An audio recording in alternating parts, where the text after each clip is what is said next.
Ok, una de las cosas que les había dejado para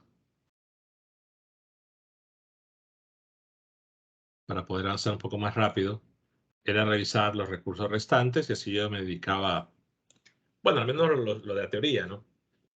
Me dedicaba por completo a hacer ejercicios y espero que hayan seguido la instrucción.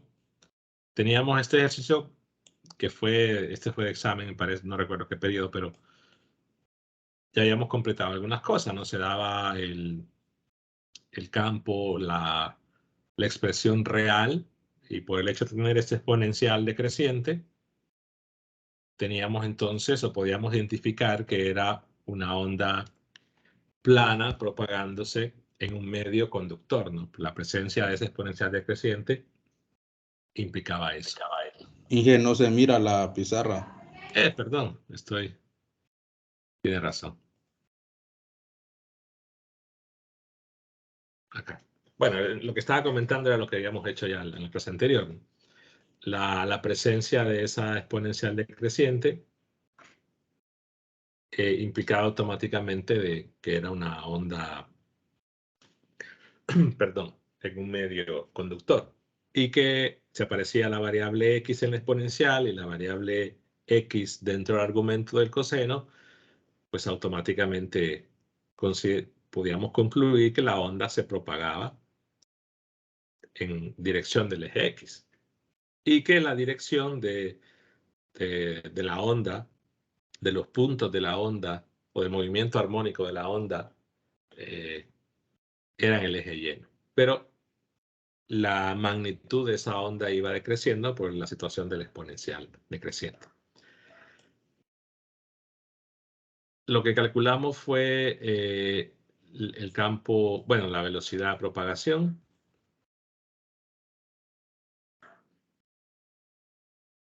Esperen que no logro ver el enunciado.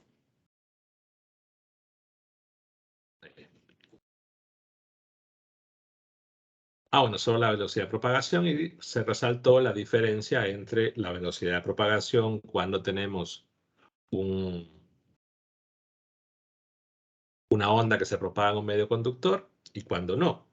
Y es algo que lo voy a seguir resaltando porque la ecuación cambia, ¿no? Ya no puedo utilizar la idea del omega entre K, porque K, o relacionarlo, ¿no?, con la 1 sobre la raíz de mu por epsilon, por lo que ya se comentó. Sino debo encontrar alfa, y alfa es la parte real de K en este caso, para determinar la velocidad de propagación.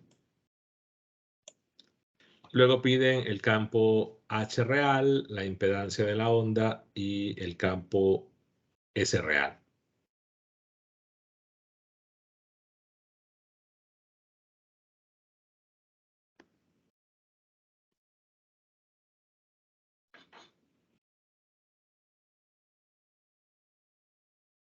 Bueno, perdón. No sé si todos tuvieron la oportunidad, ¿no?, de poder terminar los videos y ver la parte teórica. El campo H ya se había discutido, pero no sé si todos pudieron completar al menos la parte de videos teóricos. La parte de ejercicios, sé que se va a completar, ¿no?, en estos 4 días, pero la teoría sí estaban obligadas a verla. Esperen que se me desconfiguró la pizarra esta. No sé si los pudieron terminar. Si no, pues les va a quedar terminar. Permítanme, es que se desconfiguró y no sé qué pasa. Configuración.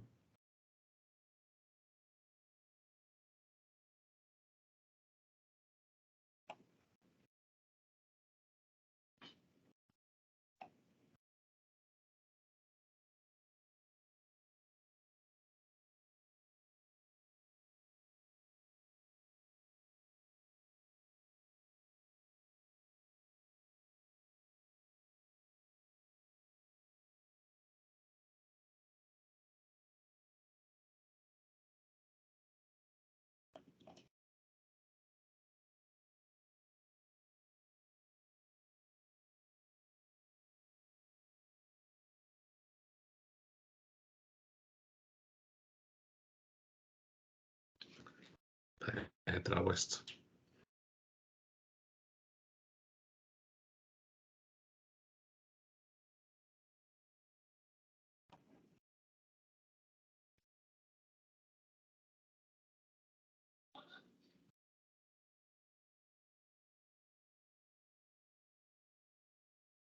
Bueno, por mientras les preguntaba si todos terminaron los videos, la parte teórica. Sí, a mí en particular se me faltaron como 2, creo que ya son ejercicios. ¿Y los demás?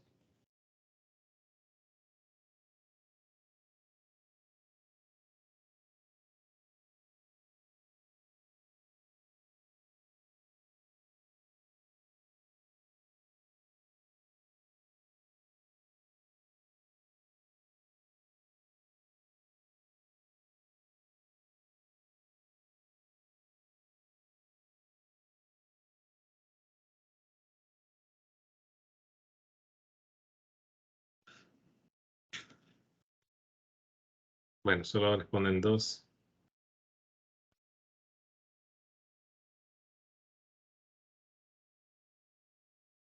No sé si me va a tocar reiniciar la computadora porque no reacciona esto.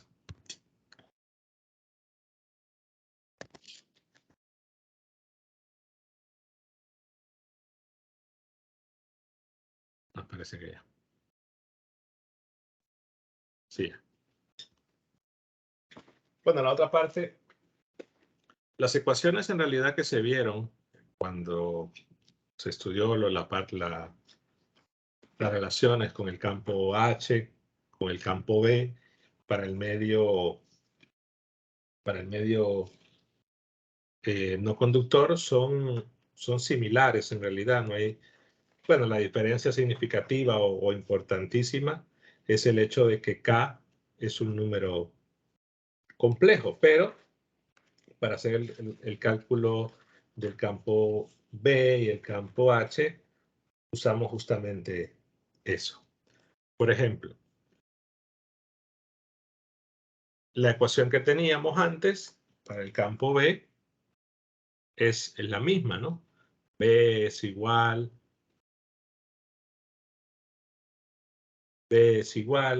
a la cos K entre omega por, aquí solo voy a poner en un momento de esta forma. Esta es la que teníamos antes en la ecuación del medio, digo el número para no subir, la 2033. Evidentemente porque aquí se propagaba en dirección de Z, ¿no? Pero esto se podría, pero es la misma ecuación. La diferencia es que ahora acá va a ser complejo y antes era un número real. Y la situación ahora es que la onda, pues, no se propaga en Z, se propaga en X. Entonces, simplemente hago esa aclaración. Y sería una onda propagándose en X. En general, lo que podemos hacer es hablar de que tengo K en X y eso es un vector de propagación que puede tener componentes reales o puede tener componentes complejas. Aquí solo tiene una componente, pero es una componente compleja. Entonces, en general, simplemente es ese vector de propagación cruz E dividido entre omega. Pero aquí estamos hablando que es la versión compleja, ¿no? Imaginaria. Porque dije que este periodo iba al menos comentar esa diferencia. Claro, si utilizamos el campo eléctrico imaginario. Entonces, luego el campo, al tener el campo B, el campo H es inmediato. Entonces, si obtenemos primero el campo B imaginario, nuestro vector de propagación K, que recordemos que K lo teníamos o calculamos su parte real y parte imaginaria, que no sé si lo logré escribir. Ah, sí, aquí está. Es esto, ¿no? 153, 138.109 y 57. Entonces, repito, 138.109 más I 57.167 en dirección de X, cruz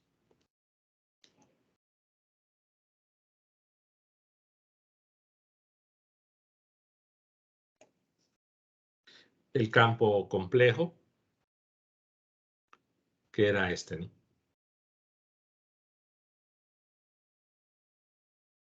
Vean que en realidad no hace falta escribirlo todo. Lo único importante para el producto cruz es la dirección.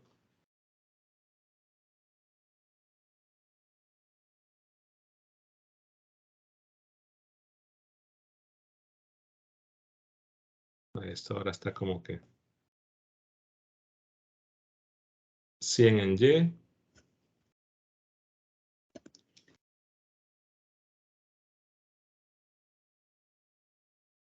La exponencial a la beta, que es menos 57.167 en X, por la exponencial compleja. Alfa, que es 138.109.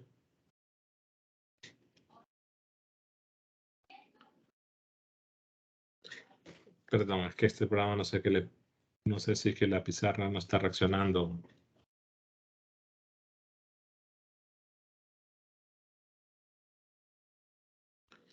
Omega.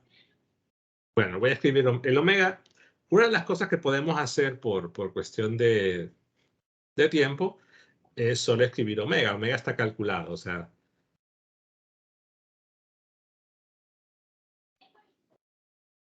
En realidad, algunos libros. Inge, Perdón. no está compartiendo pantalla. Ingeniero, disculpe, mire que no se ve la pantalla y las salí 3 veces, pensé que eso era a mí, pero veo que un compañero también le pasó. Qué raro. Bueno, ahí sí estaba compartiendo. Pero voy a ver. Bueno, algo está pasando. Ahora ya se ve. Entonces, me faltó aquí el X, ¿no? Entonces, lo que les decía es que simplemente podemos escribir el omega y al final o el omega por t, el omega es un valor conocido y ya está. En muchos textos, cuando se dice que se pasa al dominio de la frecuencia y se habla del fasor como tal, no se escribe el omega t, porque evidentemente todos los exponenciales llevan el omega t y por lo tanto, al final de cuentas, podemos omitirlo sabiendo que estamos trabajando con un exponencial que el efecto está ahí, pero que por cuestión de simplificación no se hace. Ya se habla del fasor. Aquí no voy a hacer mención a eso. De repente, si revisan el libro de Haidt, él lo comenta, o creo que también el libro de Sadiko Bagnes no lidia con eso. Entonces, hacemos el producto cruz. Evidentemente, solo van a influir los versores. Aquí al hacer el producto cruz nos quedaría en Z.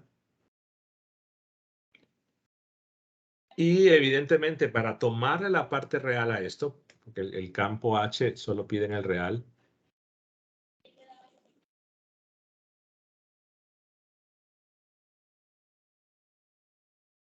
Perdón, no sé qué, está trabado todo. No, piden las dos. Entonces, piden las dos. Pero si queremos calcular la parte real, la situación es la siguiente, ¿no? Este es un número complejo y este también. Entonces, cuando se va a tomar la parte real, vuelvo a escribir, si tengo real de un producto de números complejos, no es igual al real de uno por el real del otro. Si es una suma de complejos o es una resta, evidentemente sí.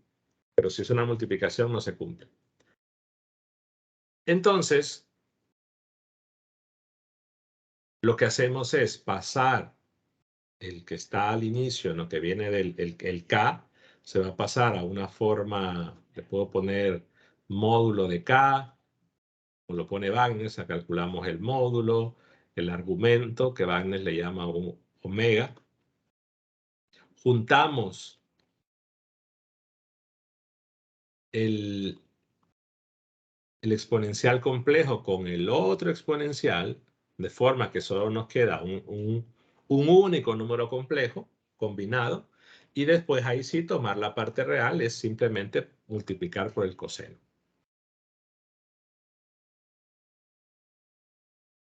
La dirección pues quedaría, lo voy a poner así, después lo voy a hacer los cálculos, 100 por el módulo de K en dirección de Z, E a la menos 57.167X por E a la I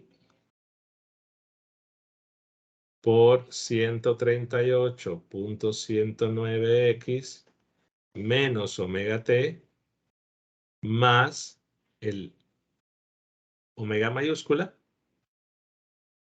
perdón, no es omega mayúscula, omega mayúscula, bueno, déjenme ver, sí, omega mayúscula, que es el argumento, de forma que para calcular la parte real ya solo sería cambiar esto por un coseno. Pero vean que el factor S del omega es importantísimo en el paso de la parte real a la parte imaginaria. Luego el campo B es directo, no sea la relación compleja o sea la relación real, es únicamente la multiplicación por el mu normal. Bueno, pero haría falta calcular el K. Esto de repente lo digo, ¿no? Si su calculadora tiene la opción, la calculadora científica, tiene la opción de pasarnos a directo, aunque es una operación bastante sencilla de calcular una raíz cuadrada y una tangente inversa, pero si su calculadora lo hace por defecto de pasar a forma polar, lo pueden hacer, si es una calculadora científica. No sé si alguien puede hacer el cálculo y me dice.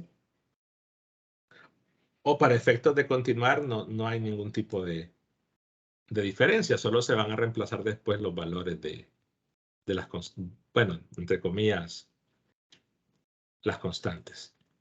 Luego el campo H, imaginario. Bueno, aquí puedo poner, después voy a poner la parte real. El campo H imaginario es simplemente la división, en este caso, del B imaginario entre el mu. O sea, es 100 por el módulo de K en Z, E a la menos 57.167X, E a la I 138.109X menos omega T más la omega mayúscula, dividido entre mu, que es mu sub 0 por mu sub R. En este caso no recuerdo cuánto era. Creo que se calculó, lo daban, déjenme ver. Ah, no, ya lo daban. Dice que mu sub R es 4.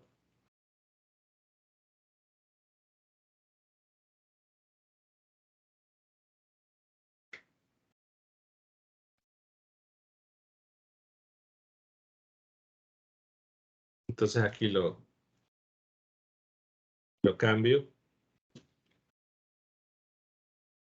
Mu sub R es igual a 4. Entonces tomar la parte de calcular el H real es más rápido. Porque, repito, la exponencial se convierte directamente en un coseno. Entonces queda 100 el módulo de K en Z. Bueno, puedo poner Z al final. La exponencial a menos sobre 4 mu sub 0 por coseno de 138.109X menos omega T más el omega.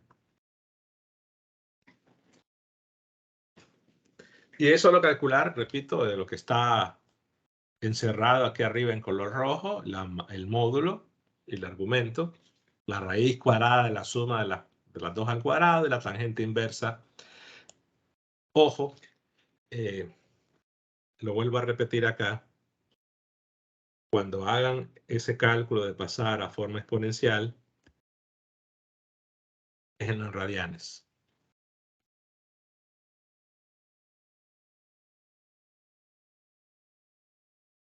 Déjenlo en radianes.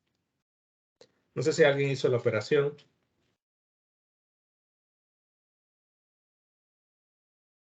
Yo creo que tenía la solución, pero en un papel y no sé qué lo hice. En el Y me chat. dio 49.47 y 0.39 radianes. 149 .47, y el otro. 0.39. Bueno, vean que al final de cuentas solo es hacer el reemplazo. Pero sí, son dos cosas importantes. Para tomar a la parte real, se combinan las exponenciales y el argumento se debe colocar en radianes. ¿Preguntas?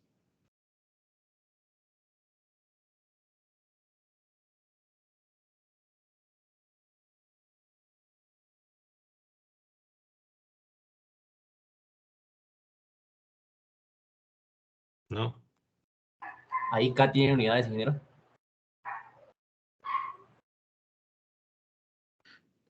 En este caso, como es simplemente bueno, veámoslo acá.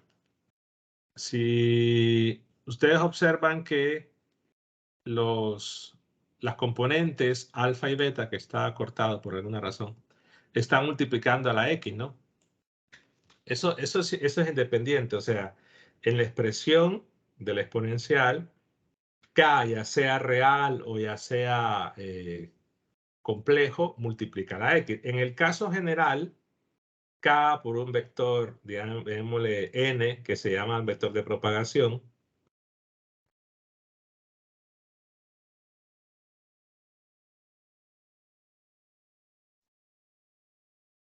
y K que pueden ser real, bueno, que independientemente de la dirección, esto está multiplicado por un vector de posición, un producto punto. Entonces, obsérvese que K está multiplicado por posición. Y en el argumento de la exponencial no deben quedar unidades. O sea, es como que diga en este ejercicio, K, que es igual a alfa más beta i, está multiplicado por X. Entonces, las unidades de K son inversas de posición, independientemente de en qué sentido se propague. O sea que si X está en metros, las unidades de K, que serían la de alfa y beta, son metros a la -1. Pero se mencionó, ya deben recordar que la idea de radián es una variable sin unidades, que cuando hicimos aquí a la beta, ya colocamos vean que está a metros -1, pero que a la beta se le colocaba lo del Lepper, por una situación análoga al radián. Recuerden que el radián como tal, bueno, la situación que les explicaron en geometría es simplemente para hacer la referencia angular, pero no es una unidad como tal. Lo mismo sucede con el Nepper. Es en aplicaciones prácticas a telecomunicaciones se coloca el Nepper. Pero si hablamos del módulo, entonces quedará metros a la -1.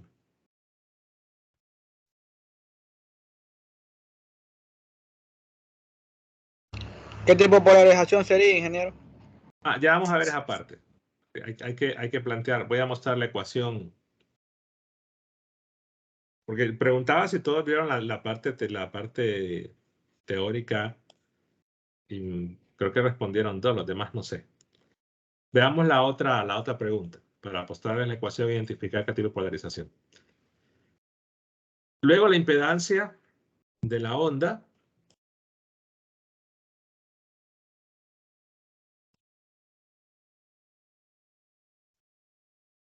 Y la situación es la siguiente. Cuando tenemos el H general, no digamos el H, bueno, pongamos el H imaginario, que lo hicimos ahorita el cálculo, que eso era bueno, que lo puedo expresar de la siguiente forma, ¿no? K, esto digamos en el caso del medio, bueno, digamos, lo voy a poner así, el caso general, que era K sobre mu omega por un vector K unitario, le podemos poner N unitario, como quieran, cruce. Esta es la ecuación que usamos ahorita, ¿no? Porque primero, básicamente, el K sobre omega, todo esto era el campo B, imaginario. Esa fue la que usamos arriba. Esta de acá. K en la dirección de propagación, cruz el campo entre omega. Si A le agrego o le divido entre W, perdón, entre mu, ya sería el campo H. Entonces, si nosotros hacemos un arreglo y decimos únicamente Kn, o le podemos poner n unitario, que es el vector de propagación, cruz el campo imaginario, todo lo restante, o la cantidad que va a quedar dividiendo, se conoce como la impedancia de la onda.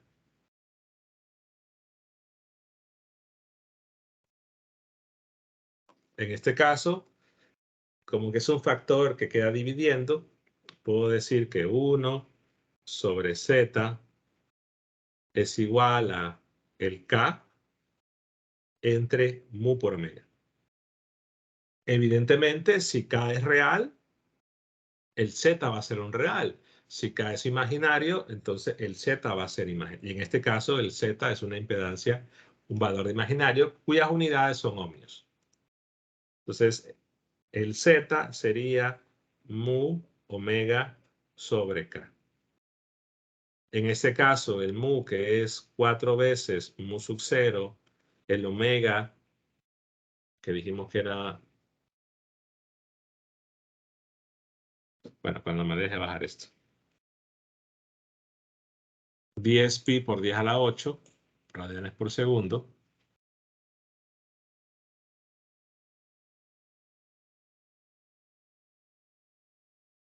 Y el K, que es, en este caso, el alfa más I beta. Alfa, que es 138 punto... Ah, bueno, en este caso podemos aprovechar que ya tenemos el K en forma exponencial, ¿no? Porque esto era 149.47 E a la 0.39, bueno, y 0.39.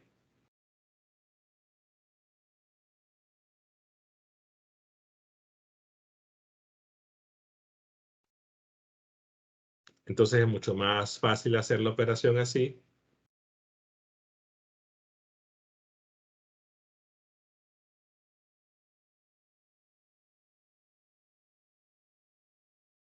Porque solo sería pasar la exponencial. Ahora, si quieren tomar parte real o parte imaginaria, se hace a partir de la forma exponencial, utilizando la identidad de Euler, y ya está. Luego pedía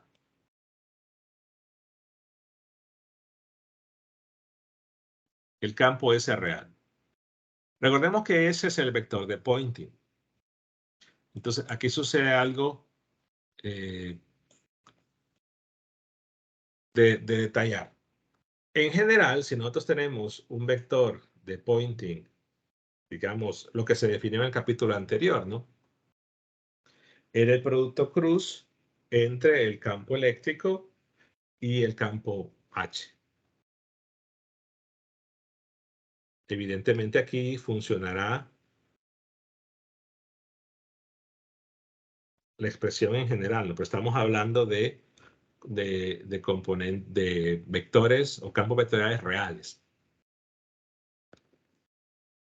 Si nosotros hacemos un cálculo de un E imaginario y un H imaginario, esto le podemos llamar S como tal, pero la parte real de ese S no es el vector de Poynting.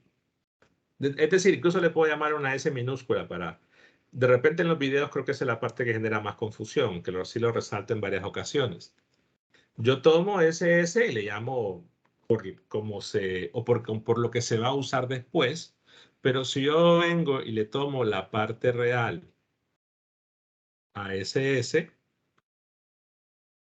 no es igual al vector de Poynting como tal. Ahora, ¿para qué sirve ese vector producto cruz cuando son imaginarias? Porque la situación es que para calcular un promedio en el tiempo,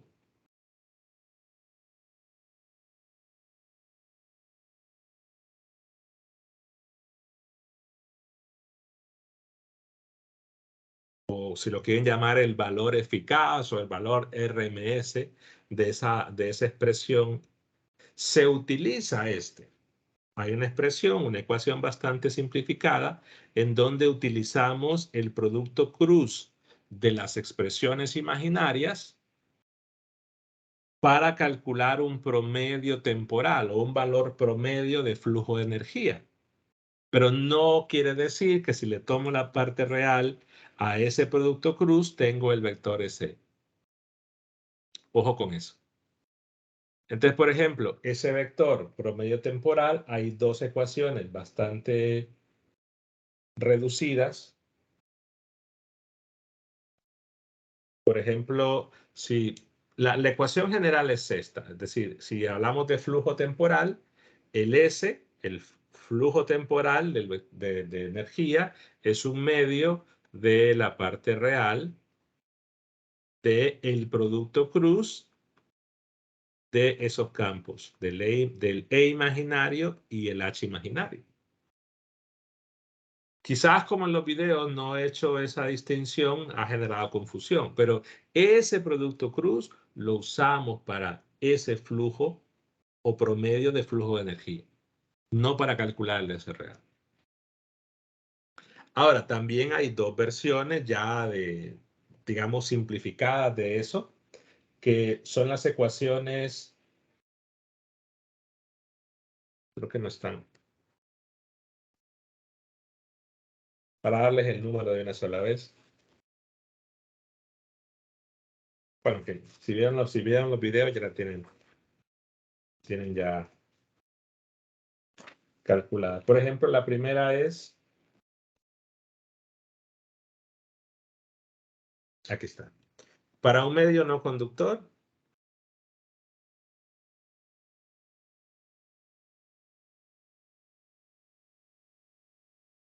ese promedio de flujo de energía, promedio en el tiempo, es un medio de epsilon sobre mu al lado medio, que eso lo pueden relacionar con la impedancia también, el producto punto de el E imaginario con su conjugado. Es decir, es la versión de arriba, pero simplificada. En la dirección del vector de propagación. Entonces, importante resaltar que ese producto o ese vector de Poynting en general se propaga o tiene su dirección en el sentido del movimiento de la onda. Recordemos el gráfico que teníamos en la clase anterior.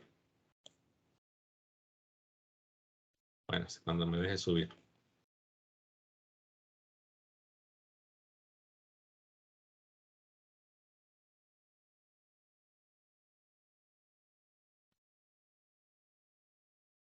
Independientemente de que la onda se vaya, la onda se propaga en este sentido, ¿no? El movimiento oscilatorio, aunque aquí es el caso del medio no conductor, el movimiento oscilatorio del campo eléctrico es en dirección, en la imagen es en dirección de Y, en la imagen, y del campo B es en dirección de Z. Pero el vector de Poynting, su dirección es la misma del sentido de propagación, que en este caso es X. O sea, habíamos resaltado que con el caso de E, el movimiento oscilatorio es perpendicular a la velocidad de propagación. Las ondas del campo eléctrico y el campo B eran ondas transversales, según lo que se vio en 200. Y la onda del vector de Poynting era una onda longitudinal, porque su sentido, su dirección, era en el sentido de propagación, aunque es bastante complicado tratar de dibujar los tres en un solo caso.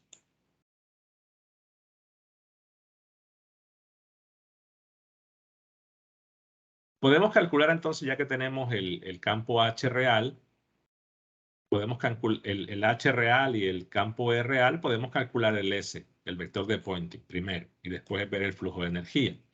Ah, bueno, pero termino de copiar aquí la otra ecuación. Para el medio, ya estas ecuaciones, repito, son versiones simplificadas. Simplificadas partiendo de lo que está acá. Esta expresión ustedes la pueden utilizar y van a llegar a la de abajo sin ningún problema.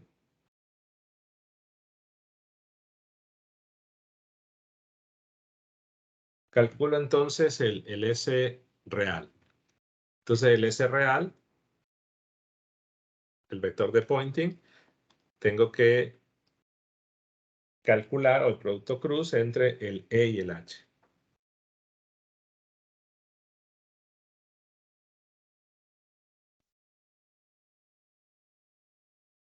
El E creo que era, bueno. Esto de estar moviendo la pantalla a veces. Bueno, porque ocupan dos pantallas para estar viendo los datos y era 100Y. Pero lo voy a mejor cortar y pegar.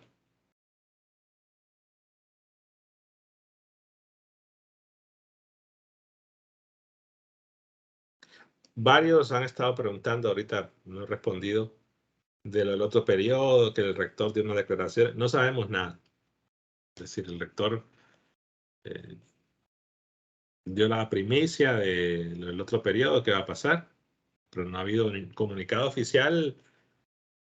Es oficial porque él lo dijo, evidentemente, pero ¿cómo va a ser? ¿Quiénes van a ir? Si vamos a ir todos, qué sé yo. Eso no sabemos cómo va a funcionar. Por eso es que en realidad los que han estado preguntando no he respondido, porque no lo sé. Solo para hacer ese paréntesis. Entonces aquí sería 100 e a la menos beta coseno de alfa por x menos 100 pi por 10 a la 8 t en dirección de y cruz. Me falta el valor de alfa y beta. Alfa es 138. Bueno, aquí corto el otro de una vez.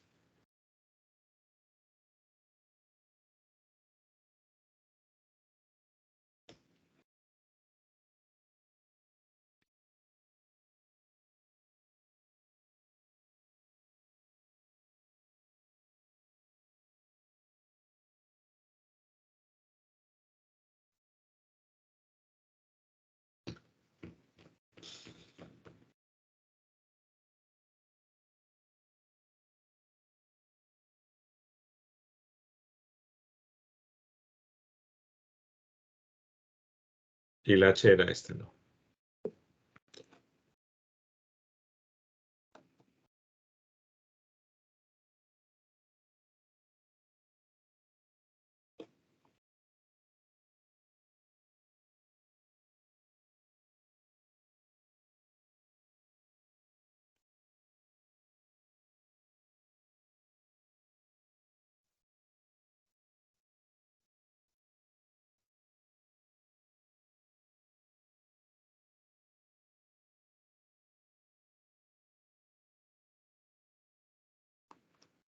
No le puse la dirección al...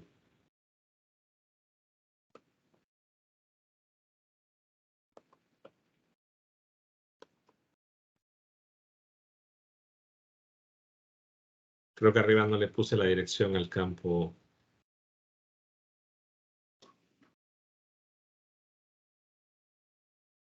Déjeme ver.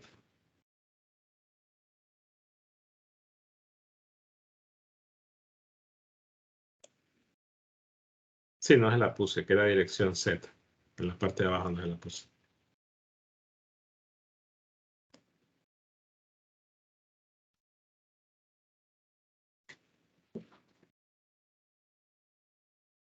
De repente Wagner presenta una simplificación de que pueden utilizar identidades para combinar los cosenos. Yo creo que eso es algo que se puede hacer, o sea, una identidad trigonométrica para simplificar los cosenos, pero creo que para efectos es decir, si hay una pregunta posterior a esta, que pueden preguntar algo de ese, creo que no hará falta, ¿no? No hará falta combinar. Lo que sí se puede combinar bien rápido es el exponencial. Vean que en el caso del exponencial va a duplicarse el argumento. O sea, quedará una constante por e a la menos 2 veces 57.167x. Luego quedará un coseno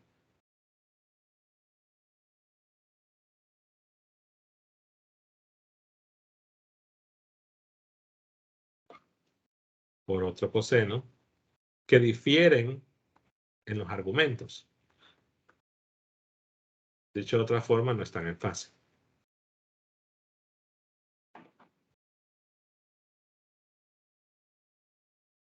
Y queda una constante, si alguien la va haciendo el cálculo, que es básicamente el efecto de multiplicar el 100 y luego esta parte de acá y el mu sub 0.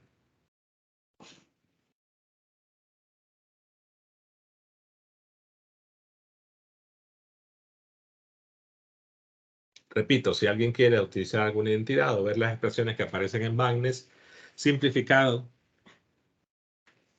la parte de las cosenos, que quedan 4 términos, inclusive, entonces se puede hacer. Va a haber algunas reducciones, pero creo que para fines prácticos, si no hay ningún tipo de pregunta, después o una pregunta que relacione directamente a ese, entonces no hace falta aplicar esa expresión y reducir. La otra parte, creo que no la coloqué aquí,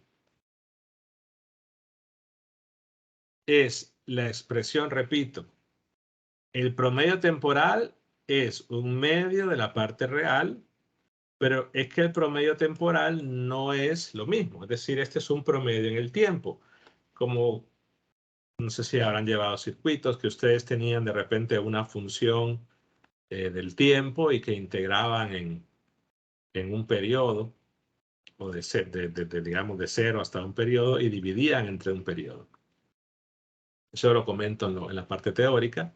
Entonces, es un promedio en el tiempo. Integran una función con respecto del tiempo y dividen entre el periodo. Por eso se llama promedio temporal de ese, que es el flujo de energía. Entonces, se prueba que ese promedio temporal se calcula tomando de manera más rápida la parte real entre el producto cruz de las expresiones complejas.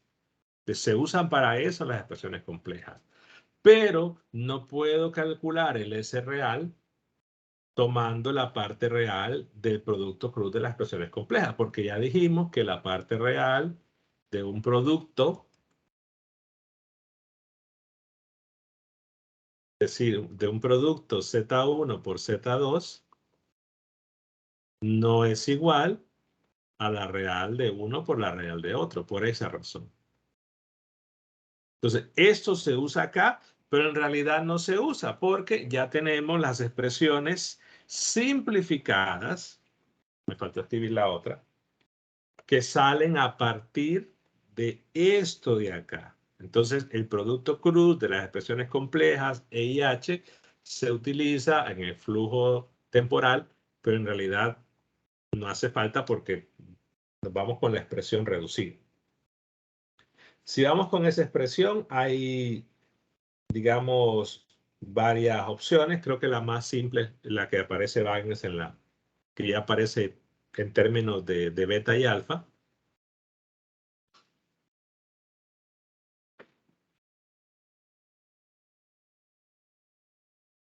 En realidad aparecen varias, pero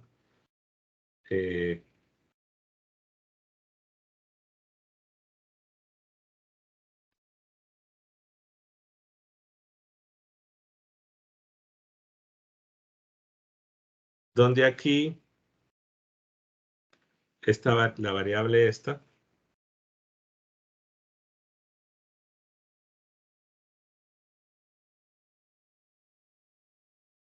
es la variable de propagación, que para nuestro problema sería en X.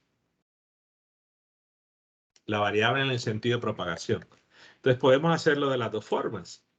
Hacer el producto cruz.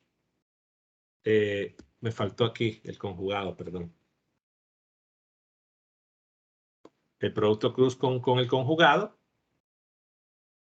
O irse directamente a la expresión reducida. Si usamos la expresión reducida, el promedio, perdón, en el tiempo del flujo de energía es, en este caso, E a la menos 2 beta, que es 57.167 por la variable, que en este caso es X, luego 2 mu, que mu es mu sub 0 por mu sub r, por la velocidad de propagación, que en este caso se puede dejar en función de omega. Recuerden que esto es B era relacionada con alfa y omega, pero lo tenemos calculado, entonces aprovecho eso, ¿no? Lo hicimos era esto, ¿no? Omega entre alfa, que es 2.27 por 10 a la 7.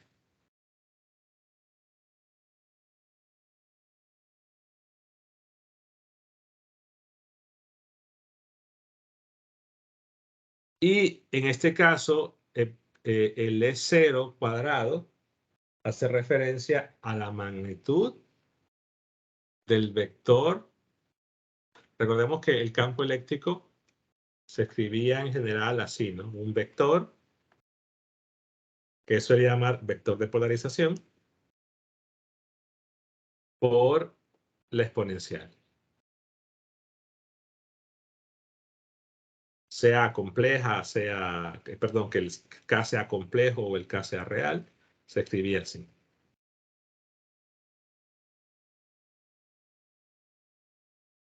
Digamos que esta es la versión más general de la onda. Entonces, para nuestro problema, necesitamos la magnitud de esto,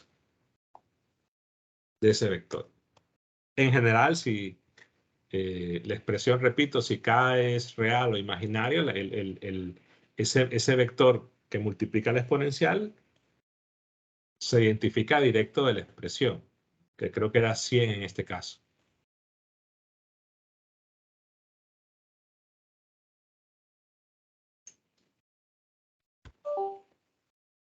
Bueno, lo único que celebro es que no voy a estar lidiando con esta pantalla ya más.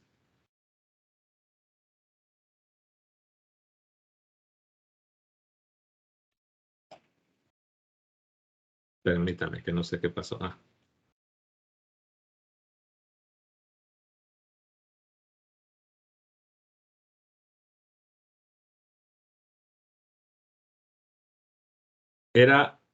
Y creo que lo tenía marcado acá. Nuestro llamado es 0, es 100y, es un vector con una sola componente, entonces la magnitud al cuadrado sería 100 al cuadrado.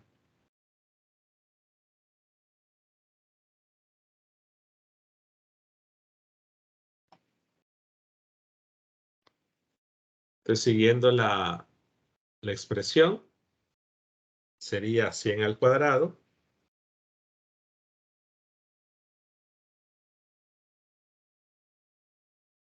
en dirección de X, ¿no? Porque se propagaba en X. Y luego todo esto es un número.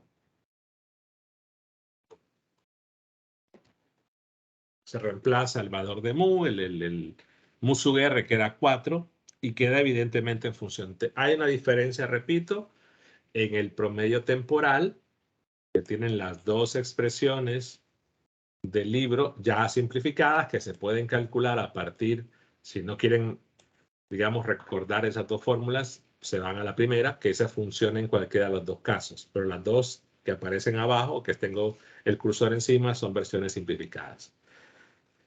Con la parte de la polarización, para comentar directamente en general el tipo de...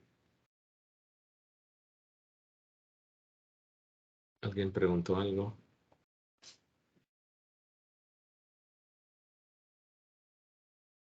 No. Ah, no, perdón, era la pregunta anterior.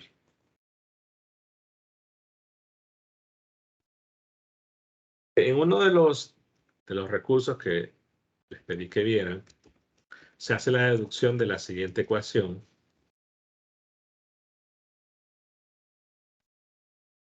Y lo que se hace básicamente es identificar un lugar geométrico, que es la 24118.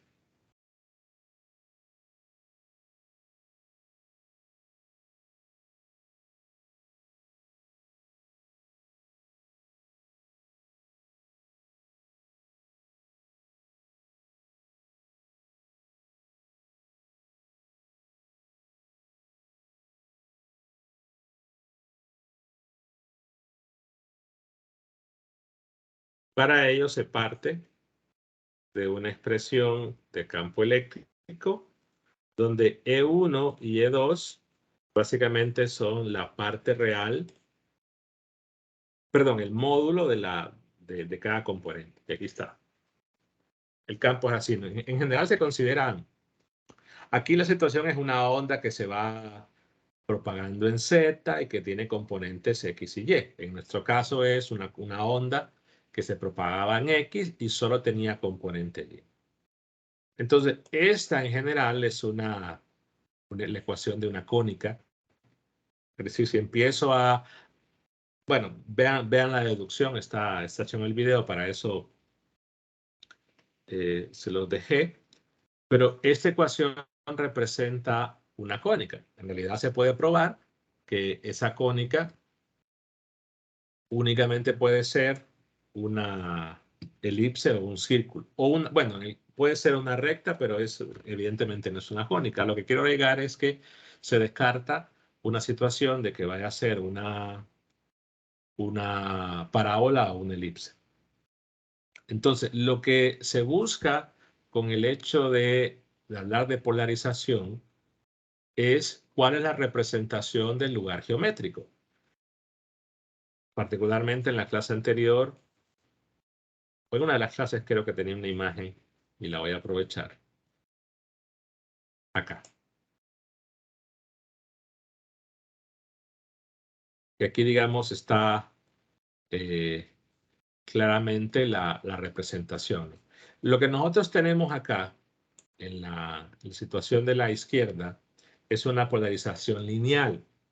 ¿Qué implicaba eso? Que si hay un observador o una persona parada acá, lo que ve en todo momento, que el campo eléctrico tendrá una componente en X o en Y, pero en todo momento o en todo tiempo, él ve que el campo eléctrico queda contenido sobre esa recta.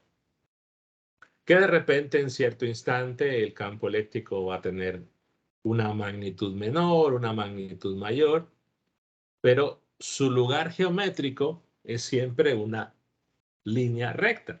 Por ejemplo, acá, el campo eléctrico, por ejemplo, en cierto instante, podrá ser luego en un tiempo diferente podrá ser en un tiempo más grande, pero siempre queda contenido en esa recta. Esa es una polarización lineal. Repito, lo que se ve es el lugar geométrico del campo eléctrico en todo tiempo. Pero puede suceder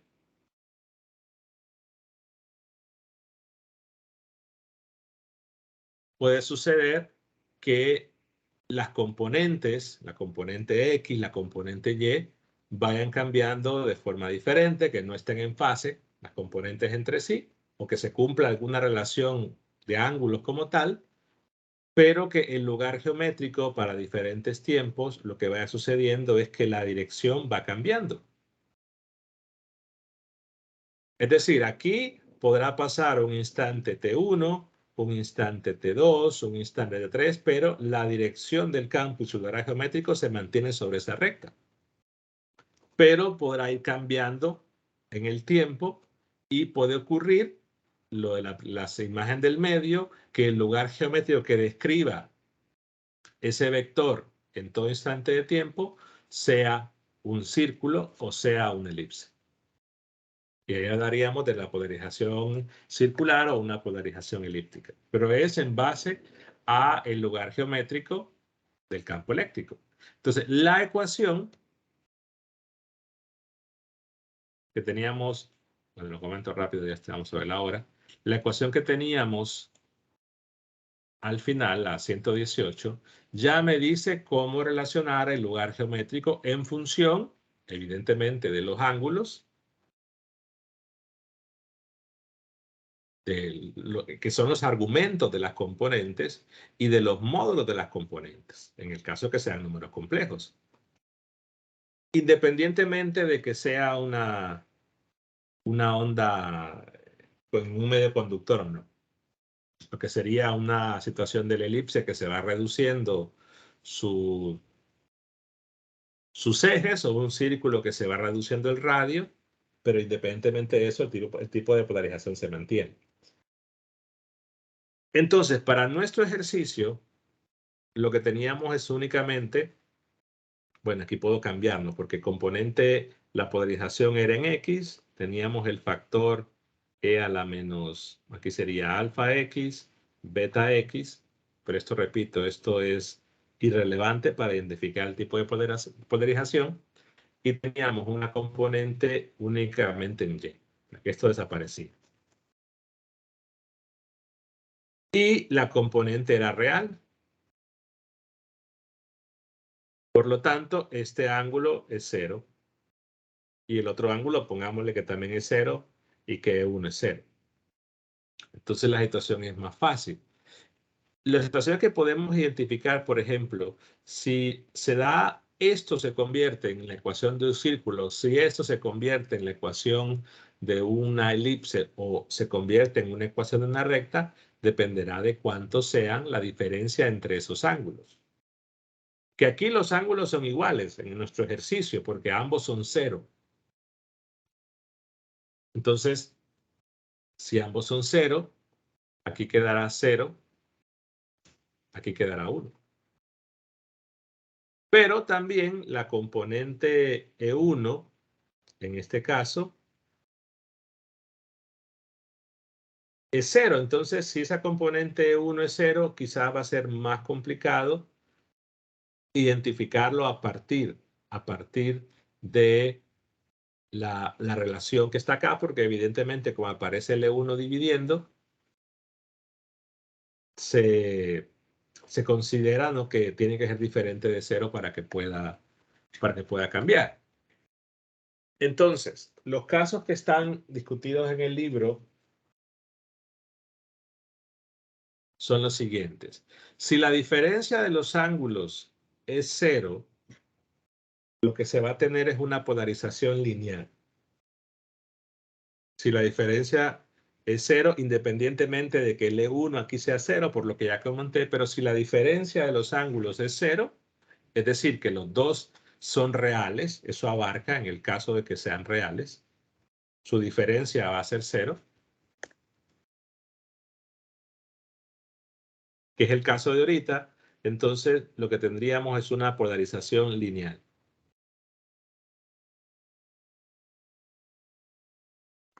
Claro, pero en este caso ya dijimos que es una onda que decrece por el efecto del conductor. Luego, si los ángulos, si la diferencia también es igual a pi, si la diferencia es igual a pi, sigue siendo lineal. Si la diferencia es pi medios, en valor absoluto, es una polarización elíptica. Digamos que son los casos más más comunes, pero si son las dos componentes reales, o sea, si el vector E0 tiene componentes reales, automáticamente la polarización es lineal, que es lo de ahorita. Vamos a ver mañana, ya se me fue la hora, un ejemplo de una polarización elíptica que son las más comunes. La circular es bien específica porque para que esto sea un círculo, tiene que ser 0 esto y tiene que ser esto 1. Entonces la diferencia tendría que ser pi medio. Pero lo vamos a ver mañana. Pero la pregunta del problema que hicimos ahorita, por el hecho de que las componentes del campo eléctrico son reales, es una polarización lineal. Bueno, preguntas hasta ahí.